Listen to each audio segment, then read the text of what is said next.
So hello students, कैसे हैं आप सभी लोग। तो हमने 500 क्वेश्चन की सीरीज स्टार्ट कर दी थी, आज है इसका पार्ट 5। तो चलिए शुरू करते हैं पहले क्वेश्चन से। हमारा पहला क्वेश्चन ये है, अ fuse is used in a circuit electric circuit 2। अब जो फ्यूज वायर होता है, इसके बारे में आपने सुना होगा पहले से, और नहीं सुना है तो सुन लीजिए। एक फ्यूज वायर होता है हमारे पास।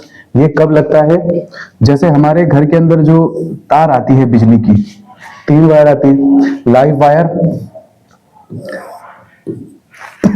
और दूसरी होती है न्यूट्रल वायर और तीसरी वायर होती है अर्थिंग की, है ना।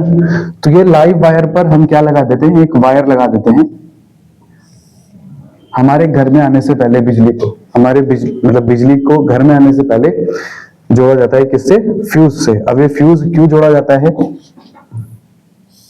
ये रहा हमारा फ्यूज, ठीक है। फ्यूज इसलिए जोड़ा जाता है क्योंकि लाइव वायर कहीं दूर से आता है, मतलब लाइव वायर में करंट कहीं दूर से आता है। हमारे पावर स्टेशन से क्या आता है, करंट आता है इसमें। तो कभी कभी क्या होता है, पावर स्टेशन में कोई गड़बड़ हो गई, उसकी वजह से बहुत ज्यादा करंट आने लगता है, बहुत ज्यादा करंट यहाँ पर आने लगता है। तो जब ये बहुत ज्यादा करंट आता है, हमारे घर की जो लिमिट होती है करंट की, वो होती है 50 एम्पियर तक, ठीक है। कितने तक? 50 एम्पियर तक। 50 एम्पियर से ज्यादा करंट जब आने लगेगा तो ये फ्यूज वायर ब्रेक हो जाता है और फिर सर्किट यहाँ पर ब्रेक हो गया, है ना। यहाँ पर ब्रेक हो गया तो हमारे घर में अब करंट नहीं आएगा और ये फ्यूज वायर टूट जाता है। क्यों? हीटिंग इफेक्ट ऑफ करंट की वजह से, ठीक है। इसका एक क्वेश्चन आ जाता है कि ये किस प्रिंसिपल पर काम करता है, तो ये होता है हीटिंग इफेक्ट ऑफ करंट, ठीक है, हीटिंग इफेक्ट ऑफ करंट। और फ्यूज वायर का जो मेल्टिंग पॉइंट है वो बहुत कम होता है, तो ये हल्के से हीट में भी टूट जाता है। तो जब 50 एम्पियर से ज्यादा करंट आने लगता है तो ये हीट होने लगता है, हीट होने की वजह से ये वायर टूट जाता है, ठीक है। तो यहां से तो यूज किसके लिए होता है? Break the circuit when excessive current flows through the circuit, break the circuit when power gets off, indicate if the circuit is flowing uninterrupted, ठीक है। Complete the circuit for the flow of current. तो हमारा option number ए क्या हो जाएगा, सही हो जाएगा, break the circuit when excessive current flows, ठीक है। आगे बढ़ते हैं। नेक्स्ट हमारा क्वेश्चन है, the electric field inside a perfectly conducting hollow object is, तो कितना होता है? 0 होता है। कितना होता है? 0। हमारे पास एक कंडक्टिंग स्फीयर है, ठीक है। इसमें 3 पॉइंट्स के लिए पूछा जाता है। एक तो होता है सरफेस के लिए कितना होता है, एक होता है आउटसाइड पॉइंट के लिए। तो ये 3 पॉइंट्स के लिए आपको फॉर्मूले याद होने चाहिए। कौन कौन से पॉइंट? एक तो आउटसाइड पॉइंट, आउटसाइड वाला पॉइंट,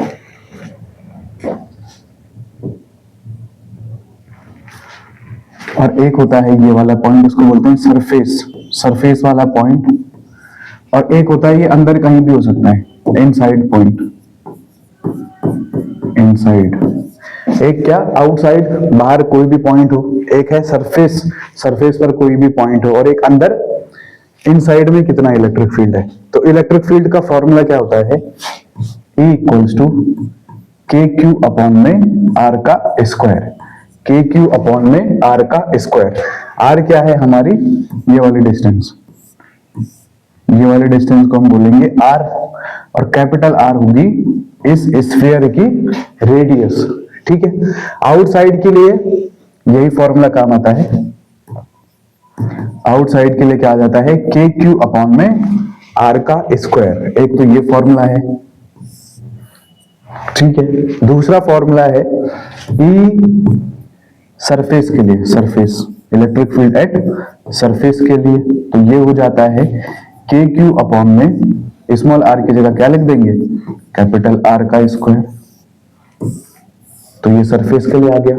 इनकी डेरिवेशन है लंबी लंबी थोड़ी, तो वो तो हम नहीं करने वाले, हमें फॉर्मूले याद करने हैं। एक तो है आउटसाइड वाला, एक है सरफेस वाला, और इनसाइड में इलेक्ट्रिक फील्ड कितना होता है? इनसाइड में इलेक्ट्रिक फील्ड होता है हमारा 0। ठीक है, इनसाइड में इलेक्ट्रिक फील्ड कितना होता है हमारा? 0। तो आई होप आपको समझ में आ गया होगा कि हमें ये 2 फॉर्मूले याद करने होंगे और इनसाइड वाला याद रखना होगा 0। ठीक है, इलेक्ट्रिक फील्ड। आगे बढ़ते हैं।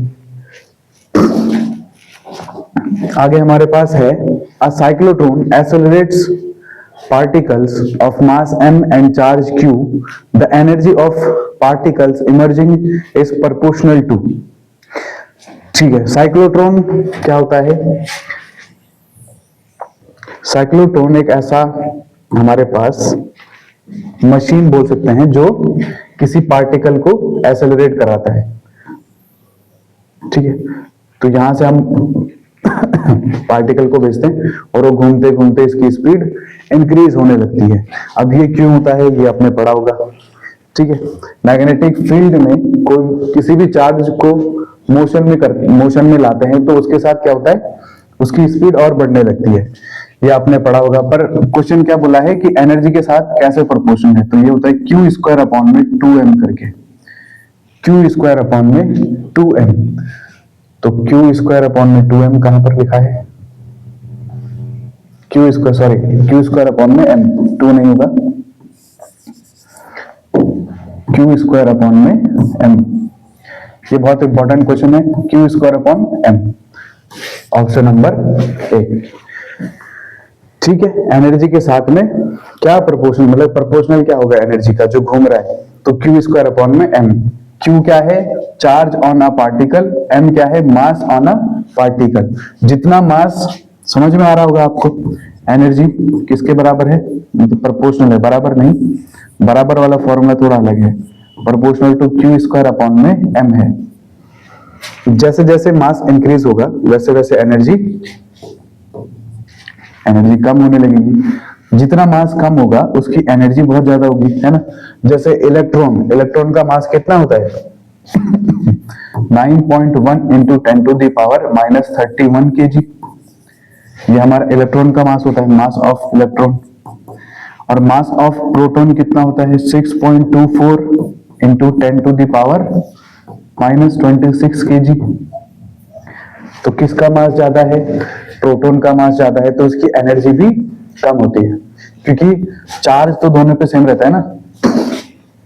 ठीक है, तो ये है हमारी एनर्जी कहां पे? साइक्लोट्रॉन में, किसी भी पार्टिकल की। तो ऑप्शन नंबर ए हमारा क्या हो जाएगा? सही हो जाएगा। आगे बढ़ते हैं। नेक्स्ट हमारा क्वेश्चन है, which of the following are the current parameters for the common domestic power supply in India. तो इंडिया में हमारे पास जो वोल्टेज होती है, जो हमारे घर में आती है, वो होती है 220 वोल्ट। ठीक है, और फ्रीक्वेंसी होती है 50 हर्ट्ज। 50 हर्ट्ज। ये फ्रीक्वेंसी क्यों आया? क्योंकि हमारे घर में कैसा करंट आता है? एसी करंट हमारे घर में आता है। एसी यानी ऑल्टरनेटिंग करंट, अपनी डायरेक्शन को चेंज करना। तो एसी करंट जो होता है वो अपनी डायरेक्शन को 50 बार चेंज करता है 1 सेकेंड में, है ना। मतलब ये जो लाइट जल रही है ये 1 सेकेंड में 50 बार अपनी डायरेक्शन चेंज कर रही है। समझ में आया? मतलब बंद हो रही है फिर खुल रही है, फिर बंद हो रही है फिर खुल रही है ना। अब ये हमें फील क्यों नहीं हो पा रहा है? क्योंकि 50 बार वो चेंज हो रही है 1 सेकेंड में, तो हमारी आंखें उसको डिटेक्ट नहीं कर पाती हैं। ठीक है, तो हमारा सही आंसर क्या हो जाएगा? 220 वोल्ट और 50 हर्ट्ज। ठीक है, 50 हर्ट्ज फ्रीक्वेंसी। आगे बढ़ते हैं। नेक्स्ट हमारे पास क्वेश्चन है, which one of the following are the properties of an electron. Electron की क्या क्या प्रॉपर्टीज हैं? Electron is a constituent of cathode ray. Electron is a negatively charge particle. The mass of the electron is equal to the mass of the proton. ये बात गलत बोल दी। Electron is deflected by the electric field but not by magnetic field. Select the correct answer. अच्छा, electron is reflected by the electric field but not by magnetic field. ये बात भी गलत बोल दी, मैग्नेटिक फील्ड से भी डिफ्लेक्ट हो सकता है और इलेक्ट्रिक फील्ड से भी। और कंस्टिट्यूएंट पार्टिकल ऑफ कैथोड रे, कैथोड रे तो पूरा इलेक्ट्रॉन से बना होता है ना। कैथोड रे ट्यूब के बारे में आपने पढ़ा होगा। Electron is a negatively charge, ये सही बात बोलती तो कौन कौन सा 1 and 2, 1 and 2 ओनली। तो ऑप्शन नंबर ए हमारा क्या हो जाएगा, सही आंसर हो जाएगा। आगे बढ़ते हैं। नेक्स्ट हमारे पास क्वेश्चन है, a simple circuit contains a 12 volt battery and a bulb having 24 ohm resistance. When you turn on the switch, the ammeter connected in the circuit would read. ammeter क्या read करता है हमारे पास, ammeter read करता है current. तो बहुत ही हलवा question. V equals to क्या हो जाता है, आई आर। तो I इक्वल्स टू क्या हो जाएगा, V अपॉन में R। V कितना गिवन है हमें, V दिया है 12 वोल्ट, R कितना गिवन है 24, तो ये हो जाएगा 0.5 एम्पियर, 0.5 एम्पियर। बहुत ही easy question, option number A full formula based. आगे बढ़ते हैं। नेक्स्ट हमारे पास क्वेश्चन है, कंसिडर द फॉलोइंग सर्किट। हमारे पास ये सर्किट बना है, the equivalent circuit, the equivalent resistance of the circuit will be. हमें क्या बताना है, इक्विवेलेंट रेजिस्टेंस। अब इक्विवेलेंट रेजिस्टेंस कैसे निकालते हैं, ये हमारे पास सर्किट है, तो यहां पर 3, 1, 2 और ये 3, ये तीनों किस में है, पैरेलल में, और ये इसके साथ किस में है, सीरीज में। ये तीनों पैरेलल में, कैसे सॉल्व करते हैं, 1 अपॉन आर, ये मैं किसके लिए बता रहा हूं, पैरेलल के लिए, 1 upon R1 plus 1 upon R2 plus 1 upon R3, ऐसे करके सॉल्व करते हैं।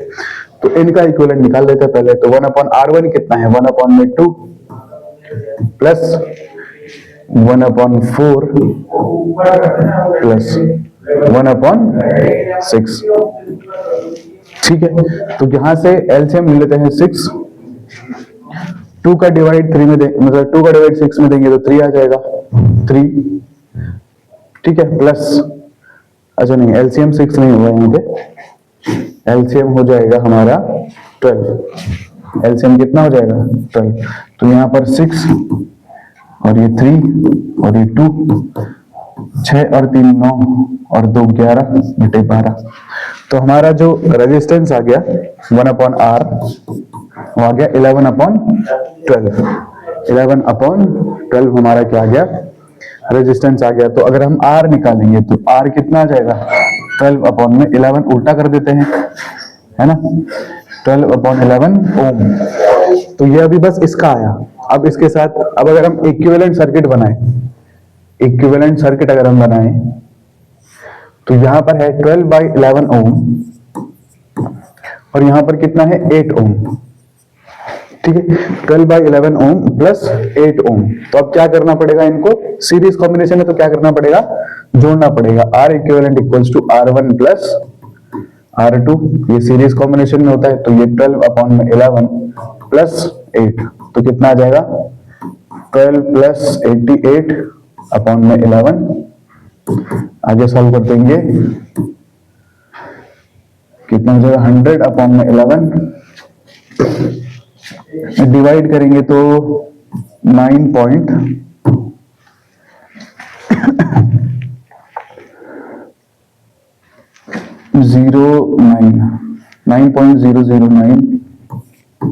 ओम।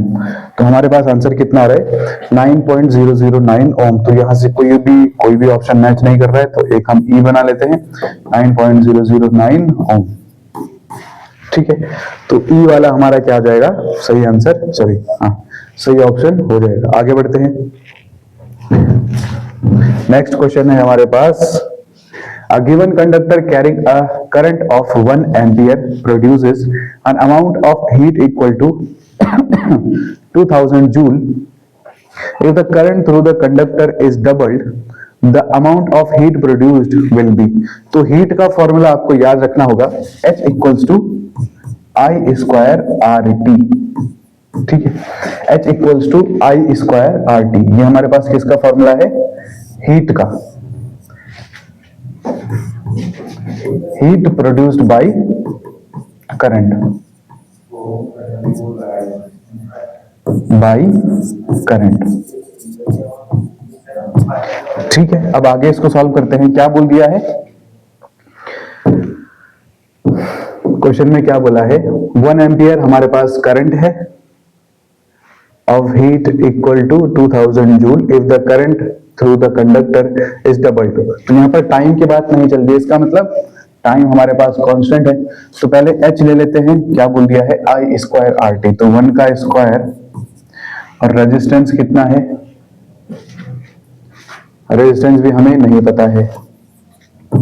अब ओके, आर और टी हमें दोनों नहीं पता है, हमें h दे दिया है, h कितना है, 2000 जूल। तो यहां से 2000 इक्वल्स टू कितना आ गया, आर टी, इसको मान लो इक्वेशन नंबर 1। ठीक है, if the current through the conductor is doubled. अच्छा, अब हमने क्या कर दिया, करंट को हमने डबल करना है, करंट को डबल करना है, तो H dash equals to, double कर दिया तो इसका 1 का डबल 2 का स्क्वायर आर टी, आर और टी हमें अभी भी नहीं पता है। इफ द ठीक है, इक्वेशन नंबर 2 इसको बोल देंगे। अच्छा नहीं, पहले सॉल्व कर लेते हैं, उसके बाद बोलेगी। तो एच डैश इक्वल्स टू 2 2 जार 4 आर टी, 2 2 जार 4 आर टी, इसको बोल देंगे इक्वेशन नंबर 2। अब डिवाइड कर लेते हैं, है ना। तो 2000 डिवाइडेड बाई एच डैश, ठीक है, हम क्या कर रहे हैं, 1 divided by 2 equals to, divide कर दिया, और ये वाला है आर टी, अपॉन में लिखेंगे कितना, 4 आर टी। ठीक है, आर टी क्या है, सेम, तो ये कट गए। तो यहां से क्या हो जाएगा, 2000 अपॉन में एच डैश इक्वल्स टू कितना आ जाएगा, 1 अपॉन में 4।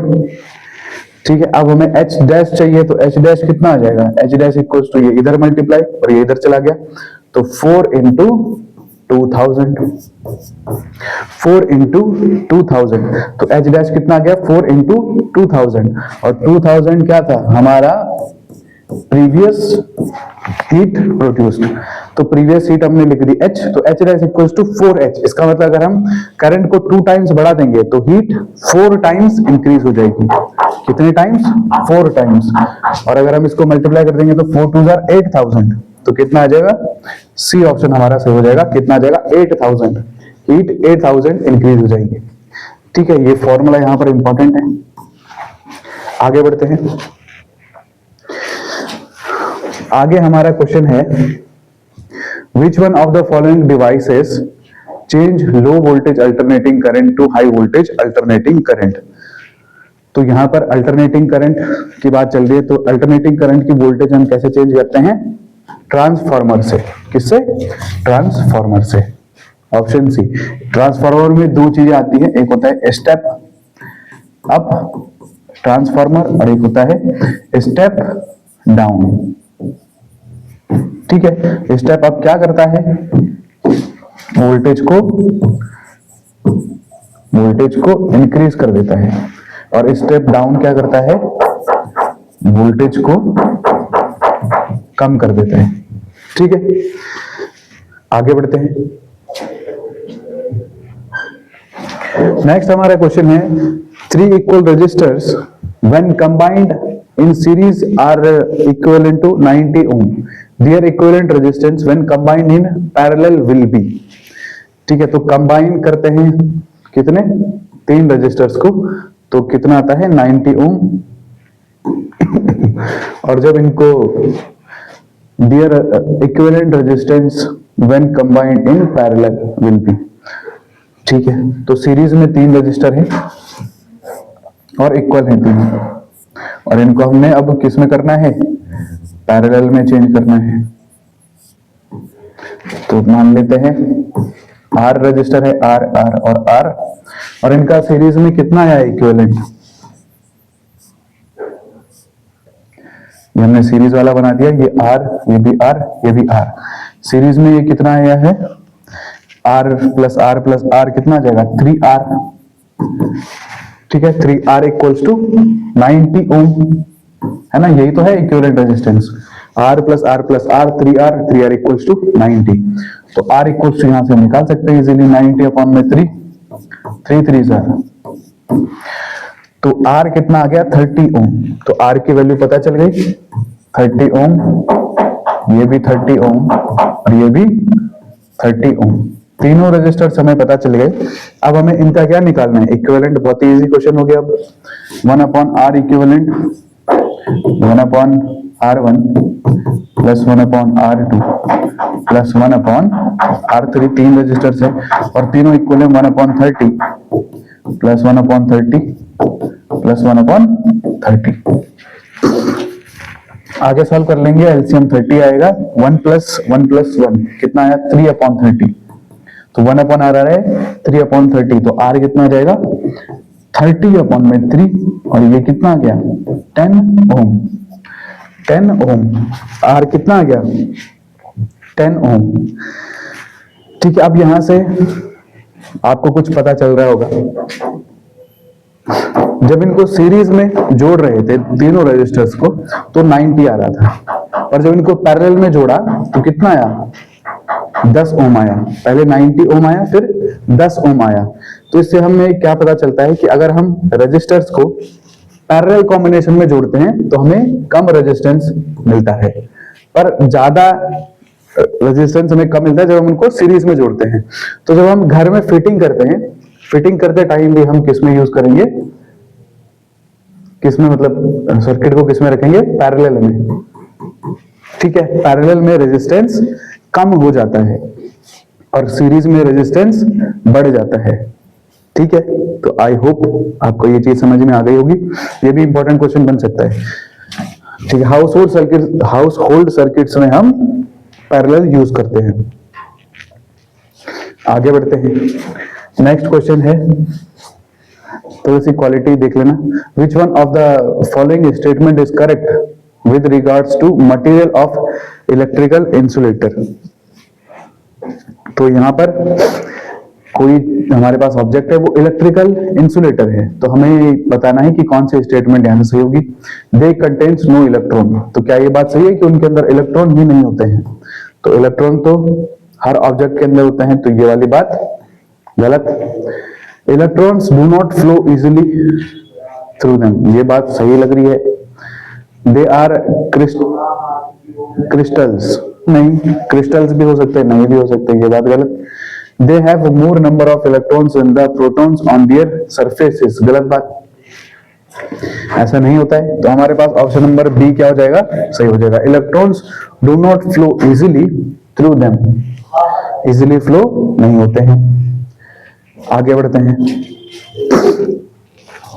आगे हमारे पास नेक्स्ट क्वेश्चन है, which one of the following physical quantity does not affect the resistance of a cylindrical resistor।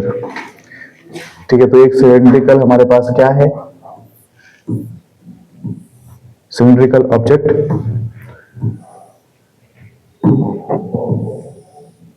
अरे सीधा बन जा, छी छी छी, हाँ अब बना सीधा। Which one of the following physical quantity does not affect the resistance of the cylindrical resistor। तो यहां से जो रेजिस्टेंस डिपेंड करता है वो करता है लेंथ पे और एरिया पे। लेंथ पे, लेंथ जितनी बड़ी रेजिस्टेंस उतना बड़ा, लेंथ जितनी ज्यादा रेजिस्टेंस उतना कम। तो बस लेंथ और एरिया पर डिपेंड करता है। The current through it, its resistance, the resistivity of the material used in the resistor, the area of cross section of the cylinder। तो देखो करंट पर तो डिपेंड करेगा ही, कहां से आया, V equals to I, R होता है, R equals to V upon में I हो जाएगा, तो I पर करंट पर तो डिपेंड कर रहा है। देखो रेजिस्टिविटी पर डिपेंड नहीं करता है, तो ऑप्शन नंबर सही, ऑप्शन नंबर सी हमारा सही हो जाएगा। अब जो रेजिस्टिविटी होती है, रेजिस्टिविटी रजिस्टिविटी किस पर डिपेंड करती है? बस मटेरियल पर। मटेरियल कौन सा यूज कर लिया। किसी भी मटेरियल की रजिस्टिविटी कांस्टेंट होती है, उसको हम चेंज नहीं कर सकते हैं। मतलब टेम्परेचर से थोड़ा बहुत चेंज हो सकता है, पर चेंज नहीं हो पाता उतना। तो रजिस्टिविटी, जैसे हमने मटेरियल चेंज किया तो रजिस्टिविटी तुरंत चेंज हो जाएगी।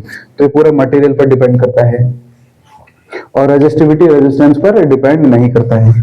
ऑप्शन नंबर सी हमारा सही हो जाएगा। आगे बढ़ते हैं 14th क्वेश्चन। ठीक है, कंसिडर द फॉलोइंग सर्किट। ये हमारा सर्किट है। Which one of the following is the value of the resistance between point A and be in the following given above.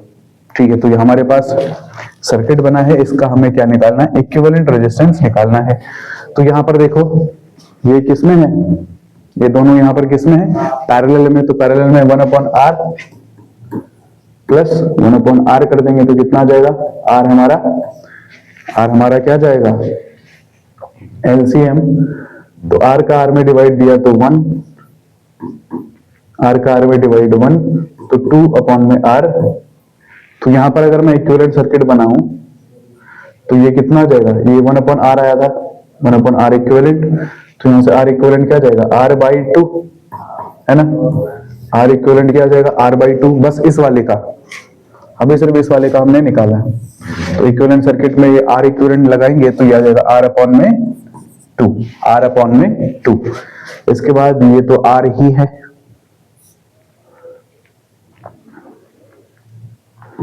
फिर ये लाइन यहां से वाला R। ठीक है, इन दो पॉइंट के बीच में निकालना है हमें R इक्विवेलेंट। ठीक है, अब ये R/2 और ये R/2 और ये R हमें दिख रहे हैं इसमें सीरीज कॉम्बिनेशन में। तो ये R/2 प्लस R को जोड़ देंगे तो कितना आ जाएगा? 3/2। ये आ जाएगा 3/2R, है ना। 1/2 प्लस 1 करेंगे तो 3/2R आ जाएगा। और ये वो पॉइंट है A और B, और नीचे कितना है? R। नीचे कितना है? R। तो यहां पर फिर से हमें क्या लगाना पड़ेगा? पैरेलल कॉम्बिनेशन का फॉर्मूला। तो 1/R equals to 1/3/2R plus 1/R। तो 3/2 क्या हो जाएगा? 2/3। उल्टा कर देंगे उसको तो ये हो जाएगा 2/3R। 2 ऊपर चला गया, नीचे R ही रहेगा। ठीक है, प्लस 1/R। ठीक है, आई होप समझ में आ रहा होगा। नीचे एलसीएम कितना आ जाएगा? 3R, है ना। एलसीएम 3R आ जाएगा तो ये बचेगा 2 प्लस R का डिवाइड R में तो 3, तो क्या आ गया? 5/3R। अब ये आया है 1/R। तो अगर हमें R चाहिए तो हमें इसको उल्टा कर देंगे, 3/5R। 3/5R। तो हमारा ऑप्शन नंबर बी क्या हो जाएगा? सही हो जाएगा, 3/5R। ठीक है, आई होप आपको समझ में आ गया होगा। हमने एक एक करके सॉल्व किया। पहले वो पैरेलल में था, फिर इसके साथ ये सीरीज में था, सीरीज वाला सॉल्व किया, फिर ये इसके साथ पैरेलल में था। इसको सॉल्व करने का अच्छा तरीका है कि हम क्या बनाते रहें? इक्विवेलेंट सर्किट हर पॉइंट के बाद बनाते रहें, तो हमें फिर भी इजी लगेगा। ठीक है, आगे बढ़ते हैं। आगे हमारे पास है 15 question. A majority charge carriers in a p-type conductors, sorry, p-type semiconductor। तो p-type semiconductor क्या होते हैं? अब इसको याद करने की ट्रिक है। क्या ट्रिक है? p-type मतलब पॉजिटिव टाइप, p-type मतलब पॉजिटिव, और दूसरा होता है हमारे पास n-type। n-type होता है नेगेटिव टाइप सेमीकंडक्टर। तो P का मतलब पॉजिटिव है, तो यहां पर मेजॉरिटी चार्ज क्या होंगे? होल्स। क्या होंगे? होल्स। क्योंकि पॉजिटिव चार्ज को क्या बोलते हैं? होल्स बोलते हैं। किसमें? कौन से कंसेप्ट में? जब हम सेमीकंडक्टर पढ़ते हैं तो वहां पर हम पॉजिटिव चार्ज को एज अ होल कंसिडर करते हैं। तो यहां पर डी ऑप्शन हमारा सही हो जाएगा। ठीक है, और अगर यहां पर एन टाइप बोला होता तो फ्री इलेक्ट्रॉन्स होते हैं, मेजॉरिटी चार्ज कैरियर्स। ठीक है, आगे बढ़ते हैं। नेक्स्ट हमारे पास फिर से सर्किट आ गया है। Consider the following part of an electric circuit.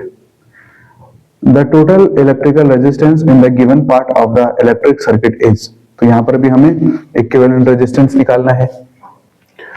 तो सबसे पहले ये तीनों हमें किस में दिख रहे हैं, ये तीनों हमें पैरेलल में दिख रहे हैं, तो पैरेलल में सॉल्व कर लेते हैं। कितना आ जाएगा 1 अपॉन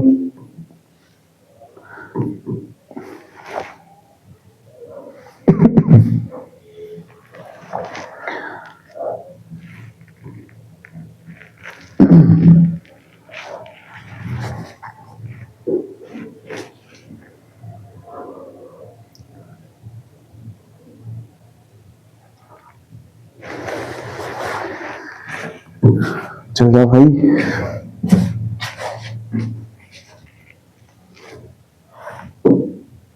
ठीक है चलिए पैरेलल में सॉल्व कर लेते हैं। तो 1 अपॉन में 2 प्लस 1 अपॉन में 4 प्लस 1 अपॉन में 8, इक्विवेलेंट सर्किट ऐसे सॉल्व करते हैं किसके लिए, पैरेलल कॉम्बिनेशन के लिए। तो नीचे जो हमारा एलसीएम आ जाएगा वो आ जाएगा 8, 2 4 जार 8, 4 2 जार 8, 8 1 जार 8, तो ये 4 और 2 6 और 1 7, 7/8 ओम 1 अपॉन आर आया। तो यहां से आर क्या जाएगा 8/7 ओम। ठीक है, अब जरा इक्विवेलेंट सर्किट बनाए तो क्या हो जाएगा, ये आ जाएगा 8/7 ओम और ये आ जाएगा 1 ओम, 8/7 ओम और ये 1 ओम। ठीक है, समझ में आया, हमने इन तीनों को सॉल्व कर दिया पैरेलल में, फिर पैरेलल के बाद हमने इक्विवेलेंट सर्किट बनाया। तो इक्विवेलेंट सर्किट अब ऐसा दिख रहा है। अब ये सीरीज में है तो सीरीज में इन दोनों को जोड़ लेंगे। तो R इक्वल्स टू 8/7 प्लस में 1, तो 7 एकम 7, 8 और 7 15/7,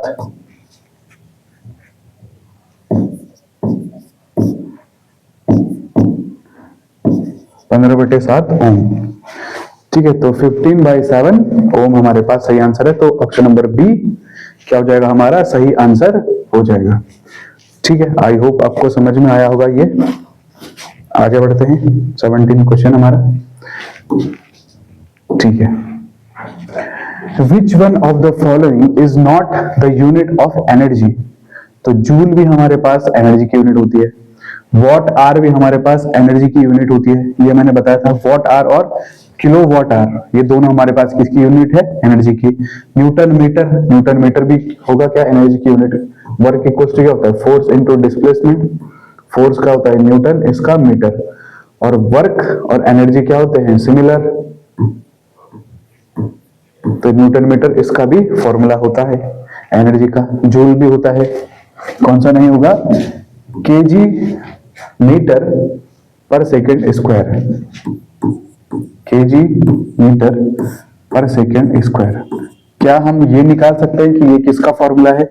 केजी के लिए हम लिखते हैं मास m, मीटर के लिए डिस्टेंस l अपॉन में सेकेंड का स्क्वायर, तो टाइम का स्क्वायर ml/t स्क्वायर। तो किसका फॉर्मूला लग रहा है, ठीक है, ये पता नहीं किसका फॉर्मूला है। नेक्स्ट क्वेश्चन करते हैं। ठीक है, हमारे पास लास्ट क्वेश्चन है आज का।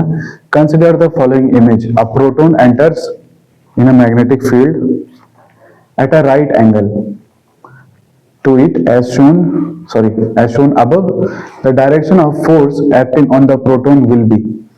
ठीक है, तो ये हमारा है मैग्नेटिक फील्ड इस तरफ, इसको हम B से रिप्रेजेंट करते हैं, और प्रोटॉन जा रहा है ऊपर की तरफ, इसका मतलब वेलोसिटी का डायरेक्शन इस तरफ है, वेलोसिटी का डायरेक्शन इस तरफ है। हमें पता है कि कोई भी हमारे पास चार्ज होता है, अगर वो मैग्नेटिक फील्ड में मतलब मोशन करे तो उसके ऊपर एक फोर्स अप्लाई होती है, वो उसको हम बोलते हैं F equals to q v cross B, q v cross B.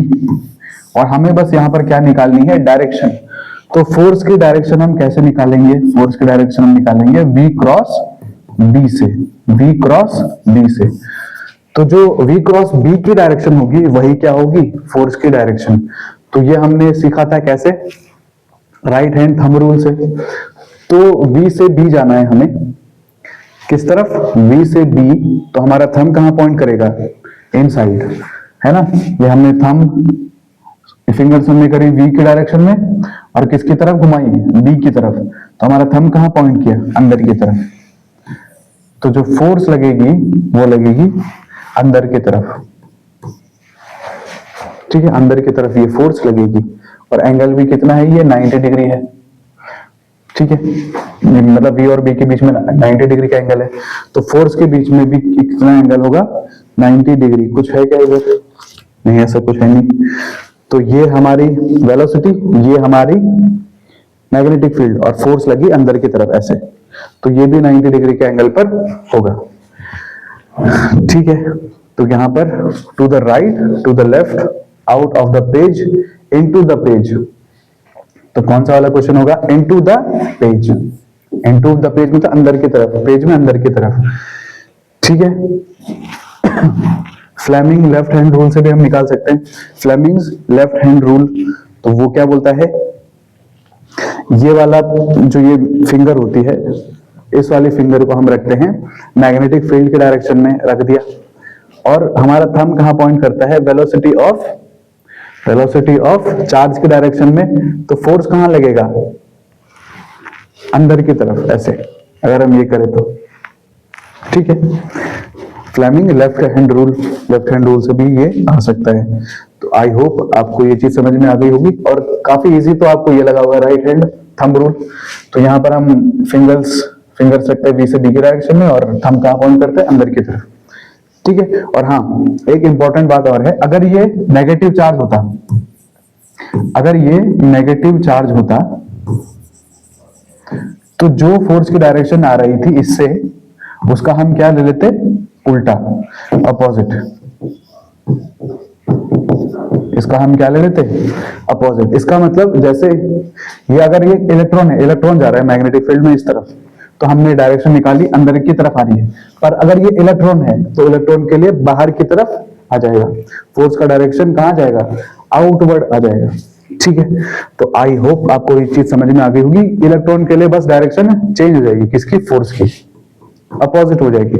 जो हमने पॉजिटिव चार्ज के लिए किया वही नेगेटिव चार्ज के लिए भी करना है, बस डायरेक्शन क्या हो जाएगी, उल्टी हो जाएगी, ठीक है स्टूडेंट्स। तो आई होप आपको ये क्वेश्चन समझ में आए होंगे। तो ठीक है, तब तक पढ़ते रहे। All the very best, thank you so much.